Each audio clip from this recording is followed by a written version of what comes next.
Welcome to the Point of Convergence podcast. I am your host, Grant Lira. Get ready to sit down, tune in, and implement. Remember, the knowledge you learn here and anywhere else in your life is only worth something to you if you use it. So get implementing after this episode and enjoy.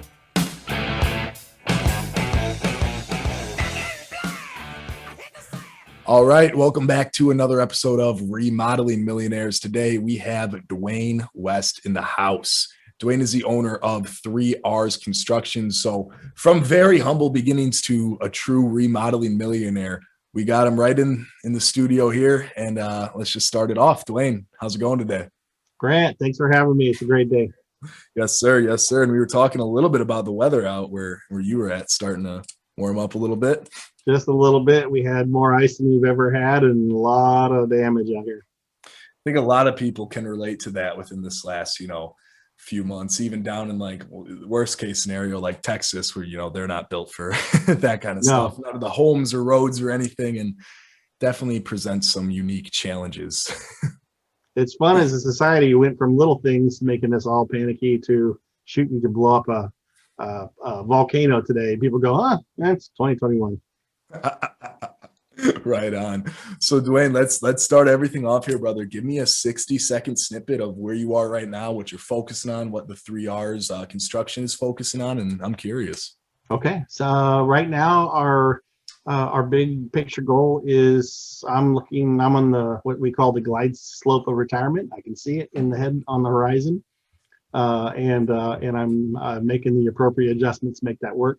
My wife's youngest son is taking over the business, and we've been grooming him for a couple of years, and we'll have a couple more before he's ready completely. But he'll be filling the shoes and taking over this awesome business. That's fantastic. So you're up on that crest, and let's talk, because being at that point is a goal I know a lot of people have. And I think that hearing a little bit about your journey, because we spoke previously and you have a cool story. I want to hear about, how it started, what the beginning was, and where you really got your start to be where you are now. Sure. So I actually worked quite a few years in sales. I enjoyed it. I was good at it. And it just wasn't really fulfilling. I wasn't doing anything that left anybody with anything of value. At the end of the day, it was improving their immediate future, but it wasn't improving their life. And so I spent a fair amount of time thinking about what was something that I could do. And building is something that's always going to be there. Building or healthcare, or pastoring, which any of those things are all permanent things. But I wasn't going to go back to school for medical, and I certainly didn't want to try to tackle seminary. So building it is. And a buddy of mine started teaching me the basics, and I bought a house on a credit card. Was an unbelievable opportunity, and I had enough credit to do it. So we maxed out a card, bought a house, and you could see daylight from every room in the house. Up, down, sideways, it didn't matter. You could see light coming in. It took about a year and a half, and we spent the energy and learned a lot in that time. And it was cheaper to get my own contractor's license than to have somebody come inspect it. And at that point, contractors could do their own inspections, so we didn't have to have a separate license for that. And so in the course of a year, I beat myself up a lot, but learned a lot and amassed some tools. And next thing you know, people were calling me, and it became a business out of, well, it was intentional. That's what we intended it to be, but it was just fun watching it grow. That's funny. So you bought the house on the credit card, and everything just kind of started to fall into place where it was cheaper to do, you do it than somebody else. You did that. It's my understanding you were getting your certifications and everything as the process was going on. And then, eventually, at what point in that process did the conversation start of like, hey, why don't we do this for other people? Well, we were getting close to finishing, and a friend of mine's a realtor, and he reached out and said, hey, have you ever considered doing this for real estate transactions? When they sell a house, there's always a list of repairs. And I said, yeah, sure, throw it at me. There's nothing I'm not willing to learn. And so one project at a time. Sometimes I lost my shirt, and other times I did well, but I learned it as I went. And each job I got a new tool. That was sort of the the benchmark for me was buy one tool with every job, and now I have a whole lot of tools. I like that. Building out the toolbox for each job. That's cool. That's Yep. really cool. Now, when you first started, how were you? It was mostly like referrals and people just asking you to do small jobs or like whole remodels, or what were they focusing on in that first like initial growth phase of 3Rs? Mostly was little things. When a house goes up for sale, there's just a list of small repairs that have been neglected or the people are just unaware of them. And occasionally somebody would ask me to tackle something that was well past my ability. But not being the one to shy away from a challenge, I would figure it out. This was before YouTube Yeah, and before even before the internet was really big enough to help me. So a lot of it I just had to take apart and look at and say, okay, well, that's how it was. So how can I put it back that way? that's And awesome. yeah, it took me about 3 times longer to do a bathroom then as it does today, but I figured it out. You got a few more reps under your belt today. Quite a few, yeah, notches on it. Yep. That's fantastic. And in addition to that, so starting with that kind of stuff, really cool. Now, along that process, at what point did you say, okay, we're getting these jobs, we're doing these jobs consistently. Let's look at starting to scale. Let's look at bringing on some more people. Let's look at hiring a crew. What was that process like? Well, it was a little more geared toward my own inability than it was about thinking I was going to get bigger. I was actually under a house. I remember this day clearly. I was under a house. I was trying to put a 10 by 10 beam up into place, and that's a lot of weight for one guy on his back. So I got one end up into a pocket, and I was bent over. If you could see me today, you'd see that's not possible today. But then I was skinny and agile, and I was trying with my legs to push the beam into place, and I realized this is stupid. I can get hurt. Nobody even know I'm down here for a few days. And so that's when I started thinking about bringing people on. That's And that went fantastic. really well. In fact, it went so well that I hired a whole bunch of people, and turned out I was qualified to manage them yet. So I had to cut back a little bit and then really learn how to do it right. Yeah. And that's funny. So you really didn't scale until you had to, like I until had to. you Yep. needed to. Yeah. Yep. And that's good because a lot of people, there's different philosophies on like when to scale. Some people say scale when you're at 70% because that makes it easier. Some people say, do what you did and just wait until you can't do anything else. So you're scaling there. Now that process of finding people, how did you find people that were trustworthy and were, good workers, and more importantly, would represent your company that you built up the right way? Because I know a lot of times today, good quality workers are hard to find. And it's hard to kind of keep them around as well. So what was your process? You hire out people you already knew, or how'd you find them? I used Craigslist, and I still use Craigslist. It's still been, even though there's a lot of things that go sideways in there, it's been the best way of finding people.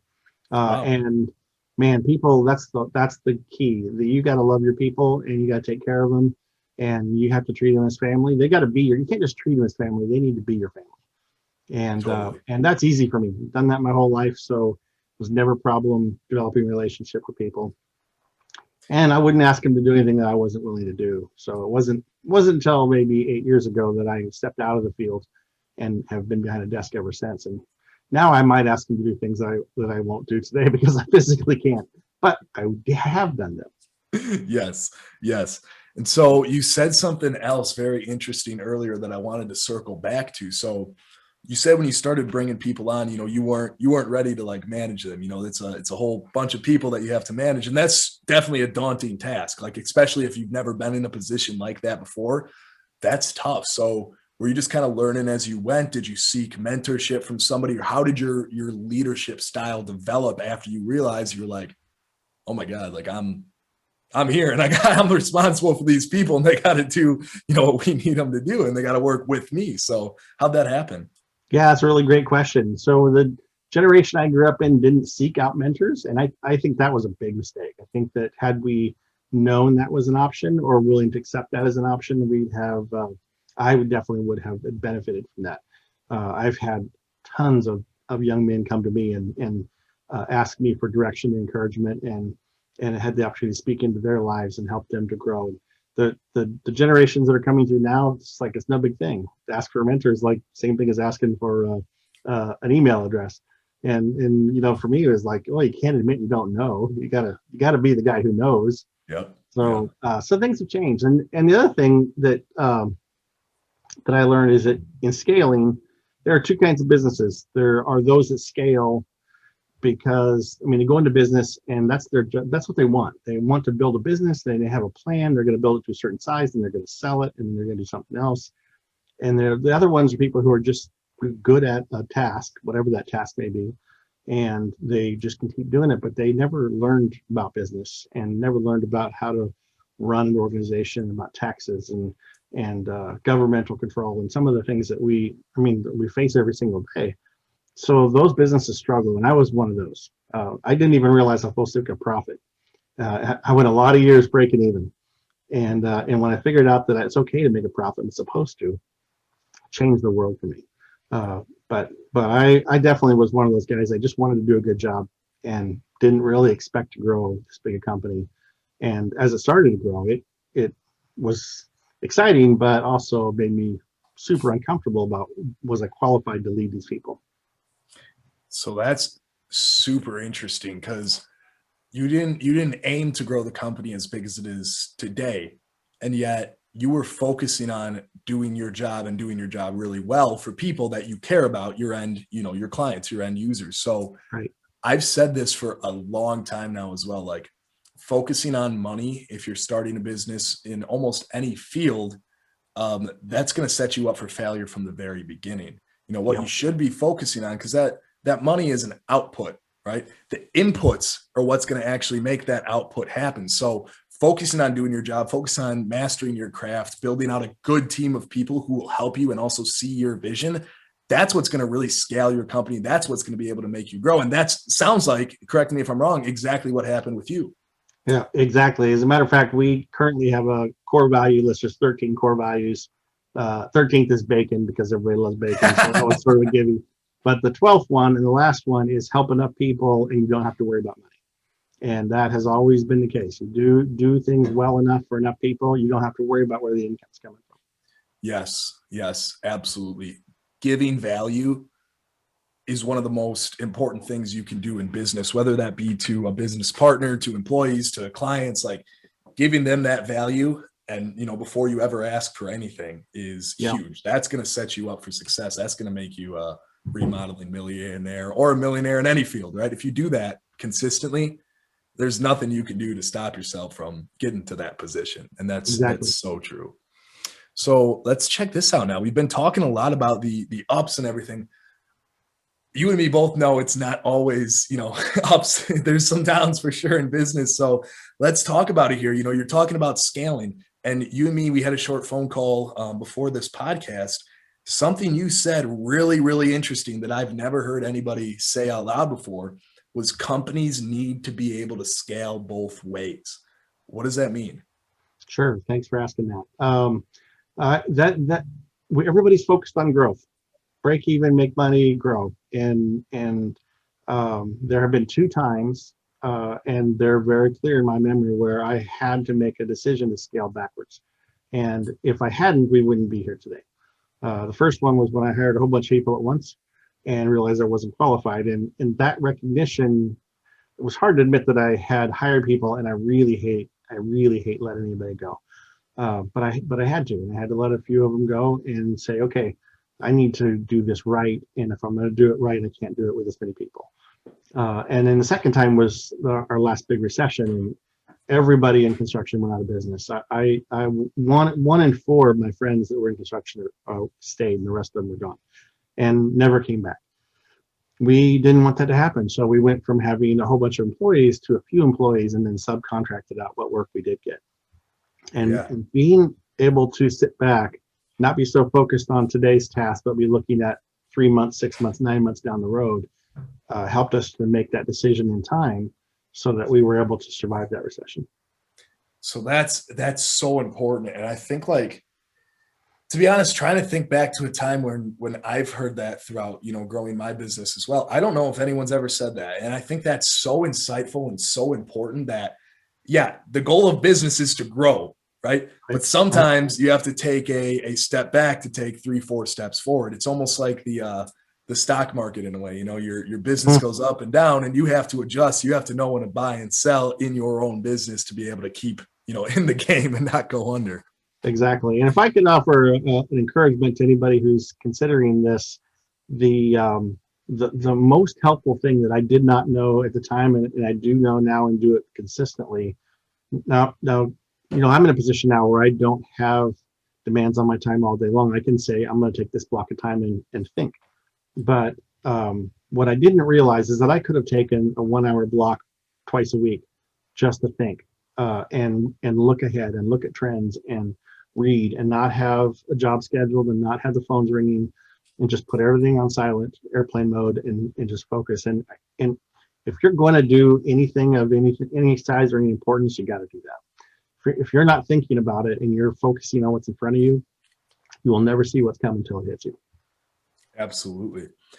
And now to that point, when did you start to track so you could see those trends? Because I know a lot of people, either they don't like to track stuff, whether that be, revenue, whether that be how many calls you guys take in to how many jobs you do, any tracking metric, literally anything from as big as revenue all the way down to, I don't know how many keystrokes a person makes a day. I don't know, something super small, right? But when did you start implementing that into your process? Because I would venture to guess you didn't do it from the beginning, and it sounds like you didn't within that first 2 years, but when did you actually implement that? Because that's huge.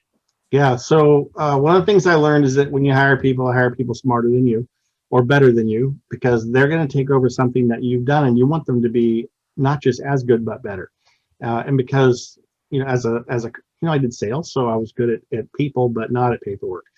And when I started doing construction, I got really, really good at fixing and repairing things, and the relationships with people were all kinds of easy, but paperwork still sucked for me. So I hired people to work with me who excelled in those areas. And then I could say, hey, listen, I want to track how much are we spending every year on gas? How much are we using? How many hours a day are lost in conversation, getting set up and getting out to the job site?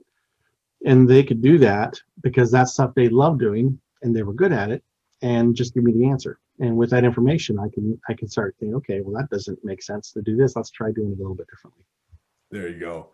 And it's funny too, because so many people don't even think about tracking, or they don't even think about any of that stuff. And I mean, truly, I think you'll agree with this, like not tracking, not knowing where you're at for different metrics is literally like being a rudderless ship in the ocean.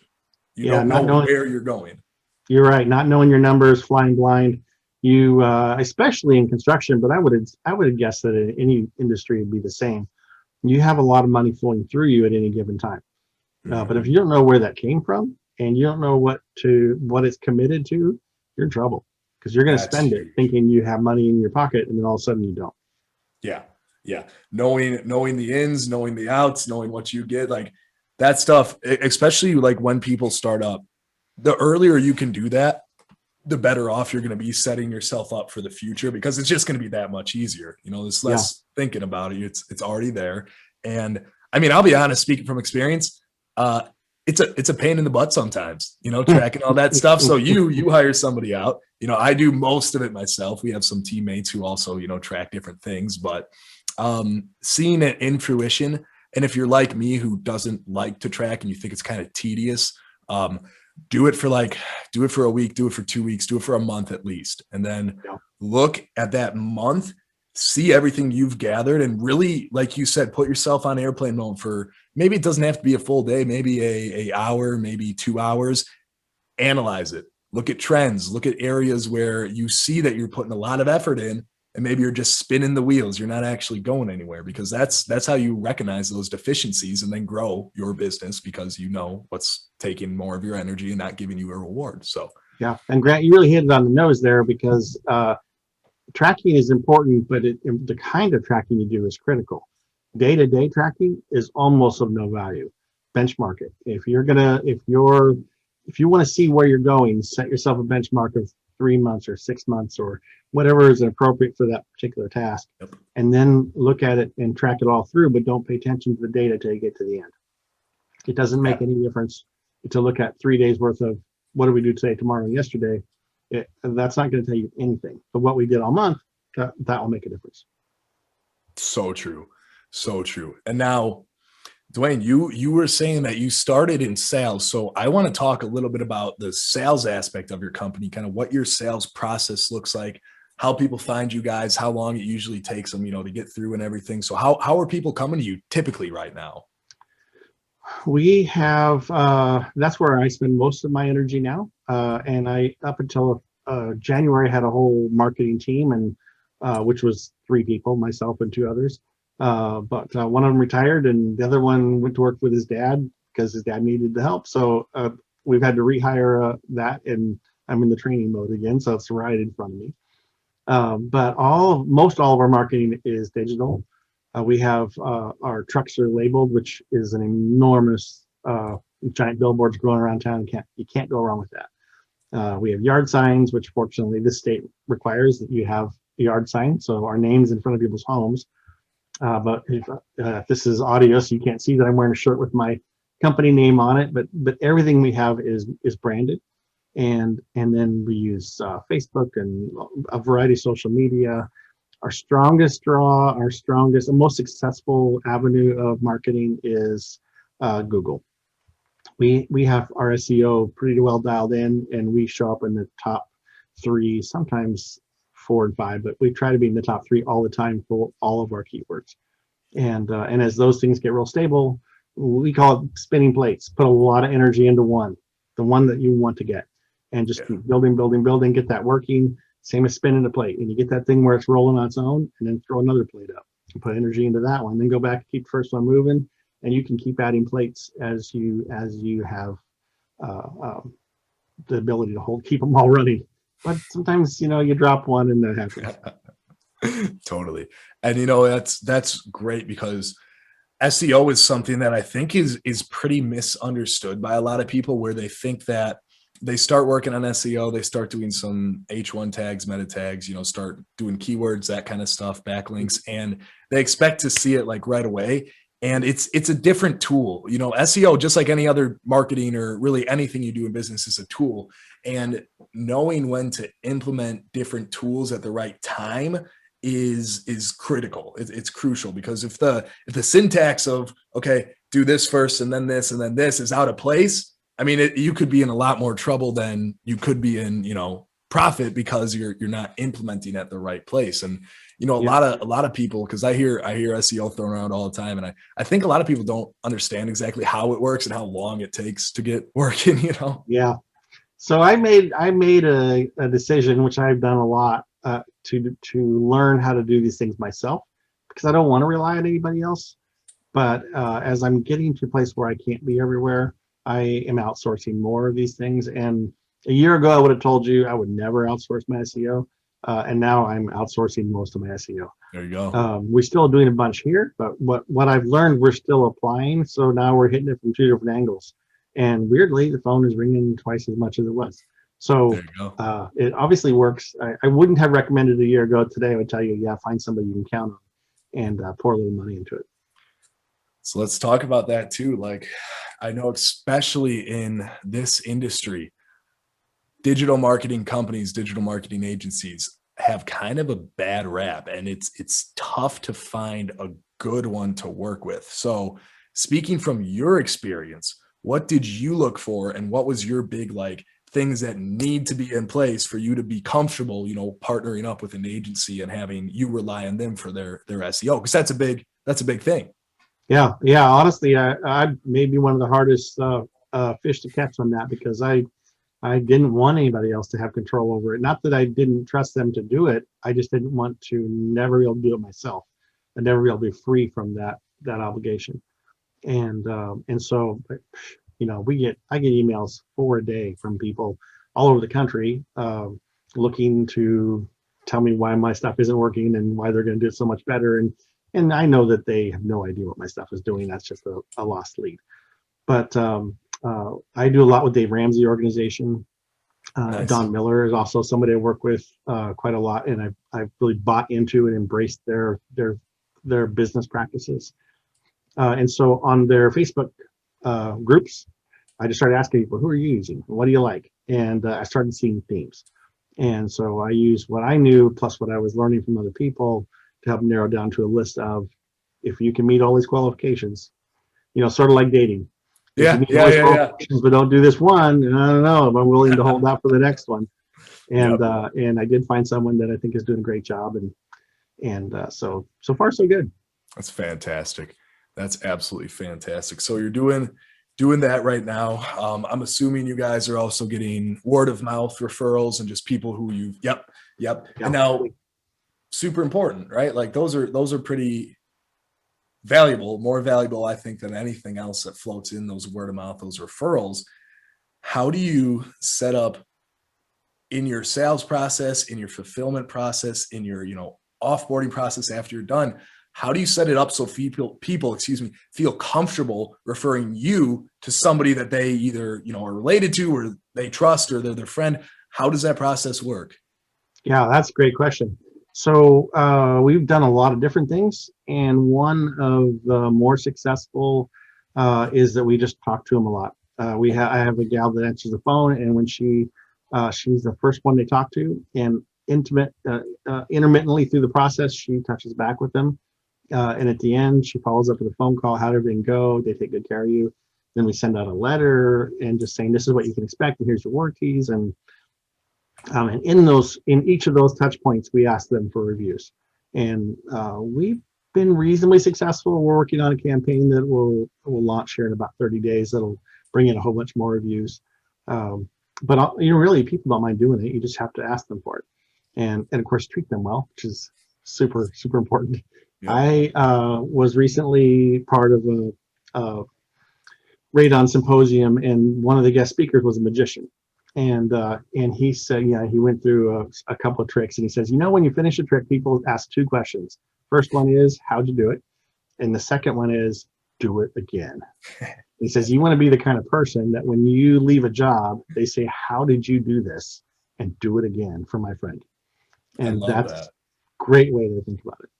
That is a great way to think about it. And it's really cool. So aim to be that magician, kind of make yourself someone who is doing such a good job where people are amazed, whether that be, something as easy as just showing up on time, being nice to the people, which both of, those two are both free, or just, having that professional conducting yourself how you would, in their home. So they would want you to come back and they're not sitting there every day looking at their watch being like, oh my God, these guys have another week here. I can't do this.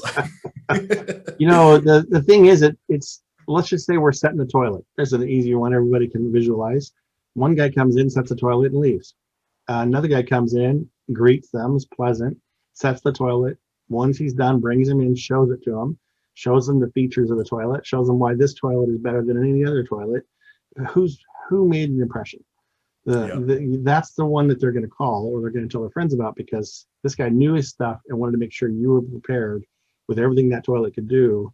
And that's so easy. It's just we forget. We get in this mode of I got to get to the next one, that we don't take the time to really walk that through and to tell them. They may not know that extra step that you did that makes it better, but if you tell them, you're not bragging. You're just telling them what they got.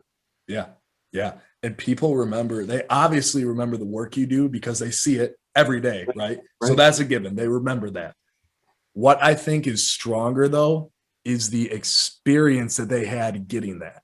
Because if it looks awesome, but they were like, oh my God, these dudes, they never showed up on time. They were loud. They were leaving messes all over my house. Or they were taking my garbage cans up. They were saying hi to my kids when they were running around playing, stuff like that. Like that's my something dog's where, name. Yeah.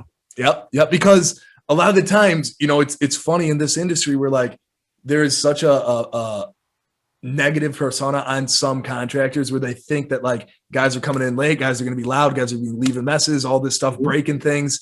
And when you can kind of break that mold, because almost anytime two friends are talking about the beautiful kitchen, the beautiful bathroom that you guys did, I almost guarantee you in conversation, they're bringing up, so who did it? 3Rs? Oh, how were they? Were they pretty professional? Were they on time? That's going to happen. So make sure that you're on the right side. Yeah. When you buy a car, it's the same sort of thing. Nobody drives home in a brand new car. Their buddies all look at it. They don't usually ask you where you bought it, unless you're willing to say, those guys took such good care of me. And so that relationship that you build with them when you're selling that car, or when you're building that house, or when you're remodeling that bathroom, those relationships are what they will carry forward to their friends. no one knows what to expect. Oh, I got a new toilet. Okay, so you got a new toilet. That's not newsworthy. But this guy took me through and showed me every piece of it and what it did and how to maintain it and what the maintenance cycle was. And then he wiped everything down and he had booties on the whole time. Those things they tell their friends about. Yep. Yep. And then let's start wrapping everything up here. So Duane, something else kind of not super unrelated from business, but a different topic. So you invest in your community, and I want you to share a little bit about that because we talked and I was pretty impressed, and I love hearing when people do this. Sure. Thank you. So I don't think my wife and I are believers, and we don't believe that God entrusts you with stuff you can't handle. And so we don't think that this is ours to hold on to. Money that comes in, we like to send it right back out. And we invest a lot in our church, in activities they do, but not just there. There's an organization called Salem Angels, and they help young kids that are forced into the foster parent system, and we help them. And there's another organization called Sleep in Heavenly Peace that builds bunk beds for foster kids that don't have a bed to sleep in. And so we've helped them a few times, and we got an opportunity 2 years ago to build a house in Dominican Republic. It costs $5,000 to build a whole dang house. How do you pass that up? Wow. We didn't have to even do any of the work. We just sent them a check, but all the guys worked together. We saved some money, sent this company the check, and we've gotten pictures of this fellow who lost his legs in a motorcycle accident in his new house. They set him up with a little business so he can create some sort of income for his family, and has indoor plumbing, which almost nobody has it in that area, and for $5,000, how can you go wrong with that?